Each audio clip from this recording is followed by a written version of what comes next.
In today's video I'm going to show you how to create custom shortcuts in Premiere Pro to speed up your editing. Let's jump in.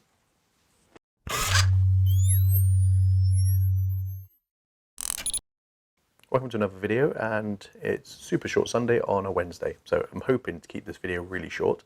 So a problem with ADHD/autism, I tend to ramble on, so when I do my vlogs what I tend to do is I tend to talk and talk and talk and talk, and there's a lot of unnecessary information in there.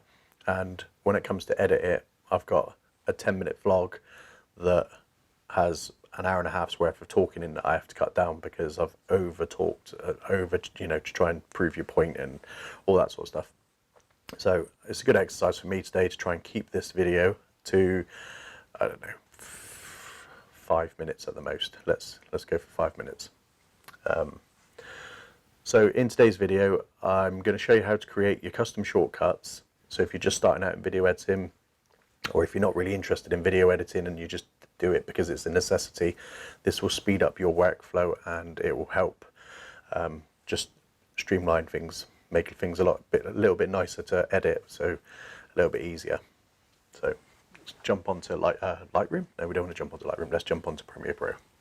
Okay, so if you're not familiar with the Effects tab, then you'll find that they vary in different places. I've got my window. I've got different workspaces, so editing, you've obviously got all your different ones, so depending on which window you're on will depend on where this window is with all your tabs on. So you want to head over to Effects, and if you can't find it, if you go to Window, and then it should be checked. If it's not, if you can't see it, it will be unchecked.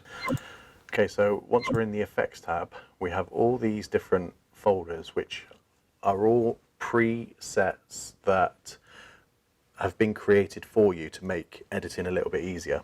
So if you go into, say, the audio effects, you've got all these different effects that can change the way your audio sounds, and you just drag and drop them onto your timeline. So this is what we're looking to create, is we're looking to create our own preset, because everybody does their own thing in a different way, and these presets are really good, but they require a lot of tweaking. So if you can create your own that doesn't need any tweaking at all, you can just drag and drop and you're good to go for another clip.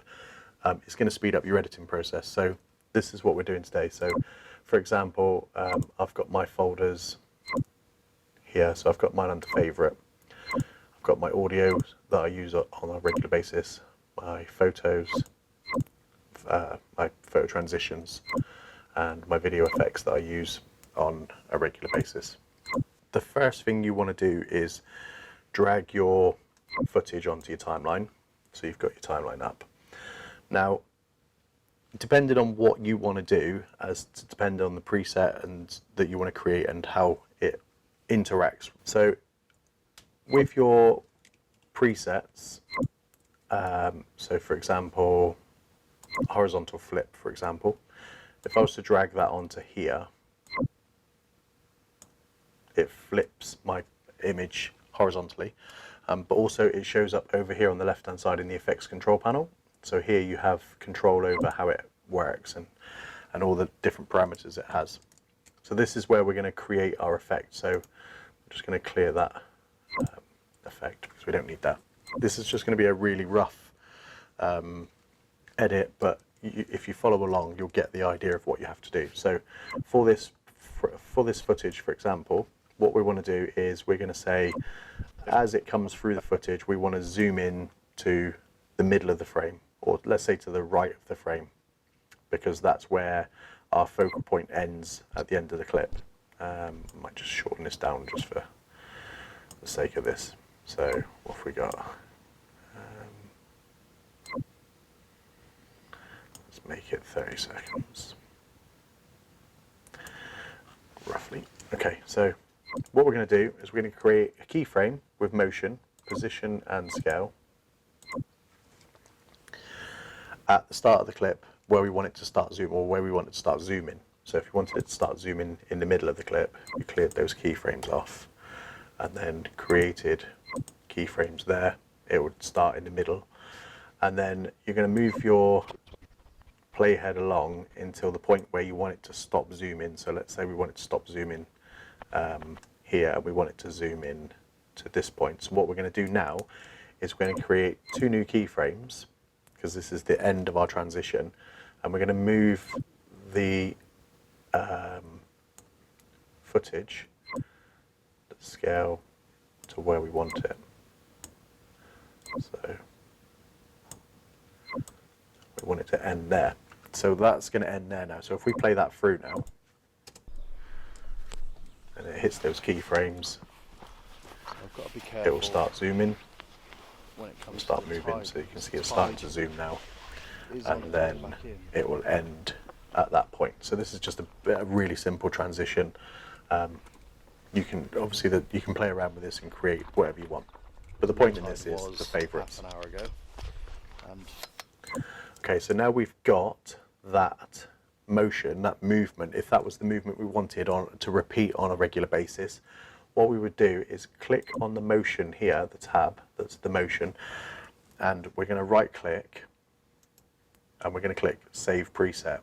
Now, if, for example, you had something to do with the opacity at the same time, so maybe it faded out at the same time, and you wanted that on every clip, what you would do is just left click on motion and then hold Control down and then click on opacity, and it would select both of them, and that will create a preset with both of those actions in it. So now you have them both highlighted. You're going to right click and you're going to click Save Preset. Then you're going to name the preset whatever you want, so we're going to call it Slow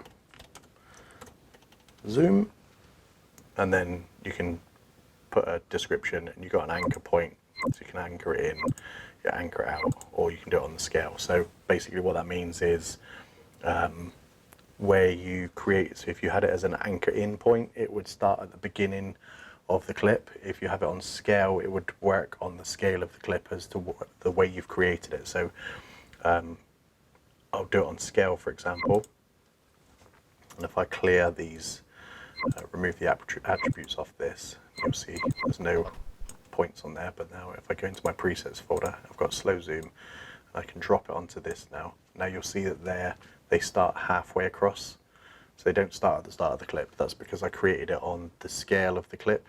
So if you have, say, a photo or whatever it is you're doing that you're zooming into, it doesn't matter how long you make that initially, when you drop that onto the clip, it will be the right length for that clip. Okay, so effects folder. So in your effects folder, you've got your presets folder, and you can see your newly created preset slow zoom right at the top.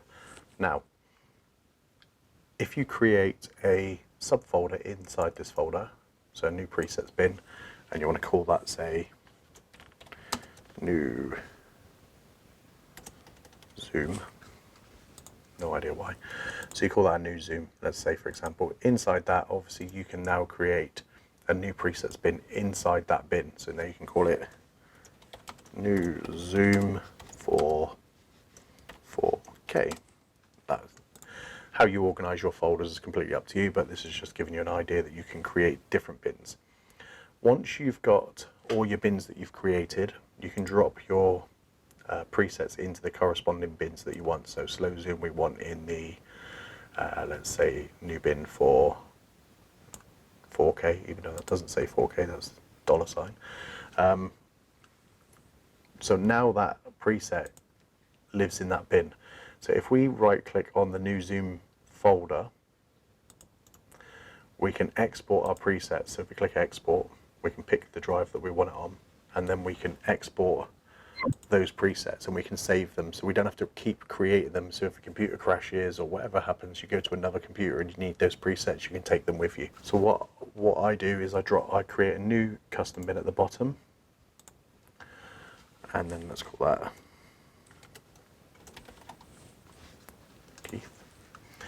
And then in that custom bin, I create all my folders, and I'll drop this preset slow zoom into this bin, and you'll note it'll also stay in your presets bin. But this is just an easy way of populating it so you can get to it all in one easy place, because the audio effects, for example, let's say we want that.